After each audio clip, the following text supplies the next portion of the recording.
राधे राधे, जय श्री कृष्णा। टाला साहब की सरकार थी तब से हमारी डिमांड रही है। हस्ताक्षर अभियान चलाएंगे युवाओं के द्वारा कि ताकि जो सरकार इसके अनदेखी कर रही है इस रायपुरानी एरिया की। जिस टाइम लतिका मैडम जी एमएलए थी, हमने यहाँ अपने यहाँ का रखा था जी। जी राजेश जी, आज जो नरेश मुरादनगर जी उनके जन्मदिन के उपलक्ष्य में एक टूर्नामेंट आयोजित करवाया गया जिसका फाइनल था, पूरा विस्तार से इसके बारे में जानकारी दें। केपीएल मैनेजमेंट की तरफ से मेरे नरेश भाई के बर्थडे और अपने मंडलाए वाले जो राजकुमार अपने प्रधान है जी हमारे रायपुरानी ब्लॉक के सरपंच एसोसिएशन के, इनके बर्थडे पे टूर्नामेंट कराया था मैंने। और ये पिछले 7-8 साल के बीच में पहला केपीएल का ऐसा टूर्नामेंट था जो ज़्यादा लंबे ओवर का टूर्नामेंट था। ये 10 ओवर का टूर्नामेंट था। तो कौन सी टीम फाइनल में जीती और कितनी टीमें इसमें भाग लेने पहुंची थी? 40 टीमों ने भाग लिया इसमें, जिसमें से 2 टीमें अपनी जो मान फाइनल जो है वो जॉनी की टीम ने जीता जी, और सेकंड बीटा की टीम रही अम्बाला डिस्ट्रिक्ट से थी। कौन कौन सी थी तीसरे और चौथे नंबर की टीम? थर्ड सुंदड़ा पंजाब की टीम थी अपनी डेराबस्सी के पास की, और चौथी मुबारक टीम भी वहीं की, उनकी बहुत सी टीम थी। तो जैसे देखा गया है आज यहाँ गेम खेलने के लिए काफ़ी संख्या में जो खिलाड़ी पहुँचे थे, लेकिन कहीं ना कहीं एक मैदान का अभाव है जो पूरे क्षेत्र में। तो क्या कुछ मांग आप सरकार से करना चाहोगे, क्योंकि लगातार आप युवाओं के लिए काम कर रहे हो, ज़्यादा से ज़्यादा युवा आपके साथ जुड़ते जा रहे हैं, लेकिन कहीं ना कहीं रायपुर रानी की अनदेखी ग्राउंड को लेकर की जा रही है, उसको लेकर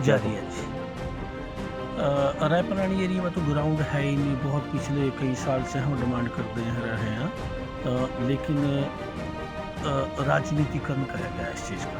एक भी ग्राउंड रायपुर रानी के एरिया में नहीं है।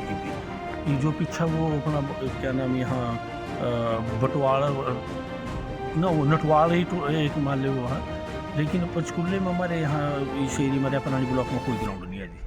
तो अभी पीछे खबरें भी चली थी जो आई थी कि जो गांव है दंदलावड़ उसके आसपास कहीं ग्राउंड के लिए जगह चिन्हित की गई है, कुछ ऐसा, या खेड़ी गांव में भी सुनने में आया था। तो क्या वहां पे अभी तक कोई ऐसा प्रोसेस चला है कि ग्राउंड बने? मेरे ख्याल प्रशासन की राजनीति रही या अपने आप अलॉटमेंट कर देनी। मैं अपने गाँव की ही बात कर दिया जी।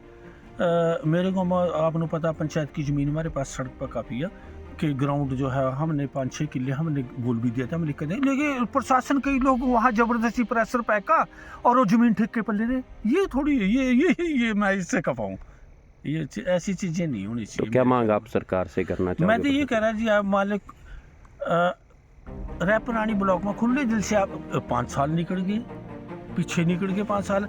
हमने कोई राजनीति थोड़ी करनी, हम तो बच्चों के प्रति जो है वो खड़े हैं, ठीक है ना जी। आपको ही पता कि मैंने पहले भी पिछले 2-3 साल से भी 10-15 साल से भी माले मांग रखते रहे हैं हम, लेकिन फिर भी कोई इसके ऊपर अमल नहीं करेगा। रायपुर रानी एरिया में सबको पता है कि पंचायत की जो ज़मीन है ना, वो सबसे ज़्यादा खेड़ी की ही ज़मीन है जी, वो ऑन दी रोड है जो, ठीक है कि नहीं। हमने डिमांड रखी थी लेकिन नहीं पूरी। तो अब क्या मांग करोगे सरकार से आने वाले? दोबारा डिमांड फिर करते रहेंगे, जब तक डिमांड पूरी नहीं होगी तो करनी हो तो पड़ेगी जी, ठीक है ना। तो मैं तो कहूँगा कि मान लीजिए थोड़ी, अगर मान लिया डिमांड पर डिमांड 6-7 लग गए, हम ज़मीन भी दे रहे, हमने लिख कर भी दिया। 2-3 बार आपने देखा होगा कि मैंने जो है अपना वो पंचायत के रेजुलेशन, अपनी पंचायत का रेजुलेशन पैका भी दिया है, ये चीज़। तो और युवाओं को क्या मैसेज देना चाहोगे आप इस वीडियो के माध्यम से? मेरी दिली इच्छा, काफ़ी बच्चे हमारे केपीएल के साथ ही जुड़े हुए हैं, नरेश जी के साथ, डॉक्टर साहब के साथ, मेरे साथ, कि नशों से दूर हो। जैसे कि संडे की छुट्टी हुआ, कोई बात नहीं, आप अपने काम काज भी करो, लेकिन नशों से दूर हो और स्पोर्ट्स के साथ जुड़ो, चाहे वो क्रिकेट का, चाहे वो। सबसे पहले तो आप अपना परिचय दें और आज के टूर्नामेंट के बारे में बताएं, क्या कुछ आप कहोगे? मेरा नाम डॉक्टर पवन फतेहपुर से जी, गायनगढ़ हल्के में पड़ता है हमारा गाँव। और ये केपीएल मैनेजमेंट है जो हम टूर्नामेंट लगातार करा रहे हैं, नरेश मुरादनगर जी, राजेश राणा जी, और जो अभी ये टूर्नामेंट हमने हाल ही में कराया है वो रिंकू सरपंच जी मंडलाए से, और रायपुर रानी एसोसिएशन सरपंच एसोसिएशन के प्रधान भी हैं। और 7 तारीख का इनका जन्मदिन था और 10 तारीख का हमारे भाई नरेश मुरादनगर का जन्मदिन था, 10 फरवरी। तो आज उसका समापन हुआ। इसमें कुल 40 टीमों ने भाग लिया और सभी दूर दूर से टीमें खेलने के लिए आई। तो लगातार देखा जा रहा है ग्राउंड नहीं है एरिया में, इसको लेके आप क्या कुछ कहोगे? आज युवाओं के द्वारा आपके साथ चर्चा की गई थी कि कोई अभियान चलाया जाएगा आप लोगों के द्वारा, इसको लेके क्या कुछ कहोगे? ऐसा ये एक हमारी बहुत काफ़ी टाइम से डिमांड चल रही है। हम लगातार इसके ऊपर सरकार को भी जगाने का प्रयास कर रहे हैं कि आप एक करें, लेकिन हम अभी जस्ट नेक्स्ट मंथ से एक हस्ताक्षर अभियान चलाएंगे युवाओं के द्वारा कि ताकि जो सरकार इसके अनदेखी कर रही है इस रायपुरानी एरिया की, उसमें एक ग्राउंड का प्रावधान वो करे शुरू। इसके अंदर हम हस्ताक्षर अभियान के जरिए सरकार के जगाने का काम करें। कोई भी सरकार आए, आने वाले या अभी चल रही है, वो उसके हमारा ये मोटिव रहता है कि जो भी यंग लड़के हैं जो भी खेल रहे हैं ग्राउंड के अंदर, वो किसी भी रूप में ग्राउंड में आए, कबड्डी के रूप में आए, एथलीट के रूप में आए, क्रिकेट के रूप में, उनको जब भी मौका मिले वो ग्राउंड के अंदर ज़रूर वो अपनी उपस्थिति दर्ज कराएं। और नशे से मेन हमारा जो मोटिव है ये टूर्नामेंट कराने का, नशे से दूर रहे हर युवा। और जो भी मैनेजमेंट कहीं की भी कोई भी मैनेजमेंट है जो भी टूर्नामेंट करानी, वो अपनी तरफ से बहुत अच्छे साफ सुथरे टूर्नामेंट करते हैं, लेकिन ये कोशिश ज़रूर रहे कि जो भी ग्राउंड में प्लेयर आ रहे हैं वो उस मैनेजमेंट का आदर सम्मान करें। आप हम सहयोग करोगे तो हम आपका सहयोग करेंगे। थैंक यू, धन्यवाद जी। रिंकू जी और नरेश जी, आपका जन्मदिन था, टूर्नामेंट कराया गया है आपके साथियों के द्वारा मिलकर, क्या कुछ आप कहोगे आज इसको लेके?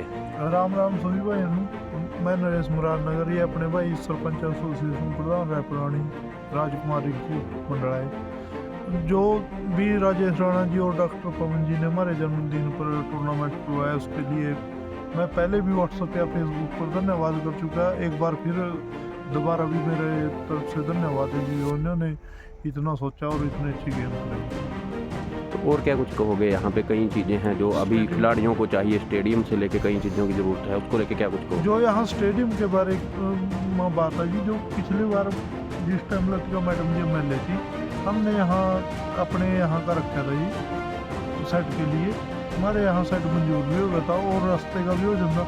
कुछ ना कुछ कारण हुआ, जैसे इस टाइम MLA विपक्ष का, तो ये पार्टी की बात लगा लो कि हम BJP से जुड़े ना, इलेक्शन भी लड़े हमने जिला परिषद का। यहाँ कोटा जो भी जहाँ का सरकारी कोटा वो उनके पास जाएगा। सब बंदे का काम करने का पकड़ा तरीका हुआ जी, वो ठीक है। उन्होंने वो कहाँ यूज करा, वो जो मैडम जी ने यहाँ ग्राउंड के लिए कहा था, अब भी ग्राउंड का जो रास्ता ठीक कराया। आगे जो रह रहा था एकदम अचानक ही ये यार इस टूर्नामेंट के बाद ही ठीक कर देंगे। 11 के बाद इसका एस्टीमेट बन गया जी, 11 तारीख के बाद 1-2 दिन में काम लग जाएगा, ये रास्ता पूरा हो जाएगा। और रही बात ग्राउंड की, जो हम सिर्फ लतिका मैडम जी की तरफ से कह रहे हैं भी, रायपुरानी एरिया में 2 ग्राउंड जिस टाइम मैडम जी MLA बन जाएंगी और दोबारा सरकार आने पर मंत्री होंगे, वो हमारी जिम्मेवारी है जी। कम से कम 2 ग्राउंड रायपुरानी एरिया को मैडम से हम दिलवाएंगे। धन्यवाद। पिछले 15-20 साल से 20 मेरे ख्याल तो चौटाला साहब की सरकार थी, तब से हमारी डिमांड रही है कि रायपुरानी जो ब्लॉक है यहाँ सरकारी स्टेडियम की सख्त जरूरत है, क्योंकि 15-20 किलोमीटर के दायरे में यहाँ कोई भी स्टेडियम नहीं है। और मैं खेड़ी से हूँ, रायपुरानी से 3 किलोमीटर दूर हमारी पंचायत की ज़मीन है जो बिल्कुल रोड पे है, 20 एकड़ ज़मीन है। और हमने पंचायत की तरफ से लिख के भी दिया 2-3 बार, लेकिन राजनीति करी गई है। शायद सरकार का नुमाइंदियाँ जो उनका दबाव रहा मेरे ख्याल पंचायत के ऊपर, बनवाना चाहते, लेकिन उनसे जो है वो समझ के क्या कि नहीं वो गलत लगा। तो किस तरह से हस्ताक्षर अभियान की भी बात की जा रही है? चुनाव के दौरान जो घोषणा पार्टी करेगी, अब पार्टी के उसमें डाला जाएगा घोषणा पत्र में, उसकी तरफ कहीं ना कहीं युवाओं के जाने की बात कही गई है, तो उसको लेके क्या कुछ कहोगे? देखो जी, 15-20 साल से मैंने बोला कि 15-20 साल से जो है मेरे एरिया के लोग जहाँ के ग्राउंड स्टेडियम बना, तो हम और ज़्यादा कोशिश करेंगे। हर सरकार से कोशिश करते रहा कि मान ले हमारी डिमांड जो है वो पूरी करी जा, हमारी डिमांड पूरी करी जा, लेकिन कोई MLA अब तक या MLA की बात छोड़ दो आप, कोई भी मान लो सरकार नहीं कामयाब रही, किसी ने भी ग्राउंड नहीं बनाया, स्टेडियम नहीं बनाया हमारे रायपुरानी ब्लॉक में। और मैं दावे से कहूँगा कि अगर मेरी पंचायत पर प्रेशर ना हो तो हम कल भी दोबारा फिर लिख कर दे देंगे। मैं आपको रेजोल्यूशन दिखाऊँ, पिछले 3-4 साल पहले डॉक्टर साहब ने वो रेजोल्यूशन पैटर्न दिया, फिर उसमें किस तरह नकार देंगे कि वहाँ की पंचायत ये करेंगे वो राजनीति से प्रेरित था जो पीछा के हाथ उन्हें जो थे कर दी वो तो प्रेशर में उन्होंने ना करा दी, वो गलत थिंकिंग सरकार रेफरेंस